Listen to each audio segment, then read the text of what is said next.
पुराने ज़माने की बात है। राजस्थान के एक छोटे से गांव में आलिया नाम की लड़की रहती थी। आलिया बहुत जिज्ञासु स्वभाव की थी। उसे नई नई जगहों की खोज करना और पुराने रहस्यों को जानना बेहद पसंद था। गांव के लोग अक्सर उसे समझाते कि जंगल और खंडहरों में मत जाना, वहां जिन्न और परछाइयां रहती हैं। लेकिन आलिया के दिल में डर से ज्यादा रोमांच भरा हुआ था। एक दिन दोपहर को आलिया अपने दोस्तों के साथ खेलते खेलते पुराने किले के पास चली गई। यह किला सदियों से वीरान था और गांव वाले मानते थे कि वहां एक जिन्न कैद है। दोस्तों ने उसे रोका, मगर आलिया आगे बढ़ गई। किले के अंधेरे हिस्से में उसे एक पुराना पीतल का दिया मिला।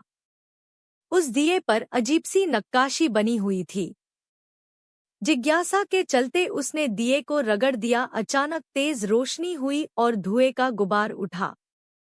उसी धुएं से एक विशालकाय जिन्न प्रकट हुआ। उसकी आंखें आग जैसी चमक रही थी और आवाज गूंज की तरह भारी थी। उसने कहा, कौन है जिसने मेरी नींद तोड़ी? मैं 300 साल से इस दिए में कैद था। अब मुझे आजाद करने वाली को 3 इच्छाएं मिलेंगी। आलिया पहले तो डर गई, लेकिन उसने हिम्मत जुटाई और कहा, अगर सच में तुम जिन्न हो तो मेरी इच्छाएं पूरी कर दिखाओ। पहली इच्छा में आलिया ने कहा कि गांव के लोग कभी भूखे न रहें। जिन्न ने हाथ हिलाया और अगले ही दिन गांव की जमीन सोने जैसी उपजाऊ हो गई। खेतों में खूब फसल उगने लगी और गांव समृद्ध हो गया। दूसरी इच्छा में आलिया ने मांगी कि उसके गांव में कभी बीमारी न फैले।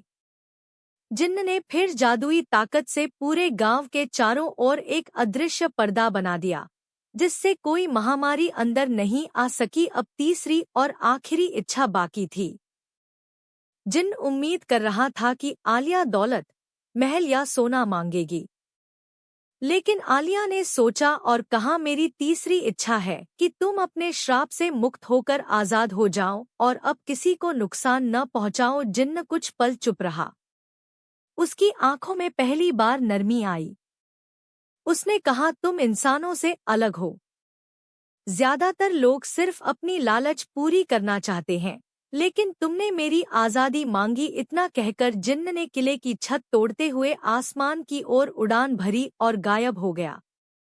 जाते जाते उसने आलिया को आशीर्वाद दिया,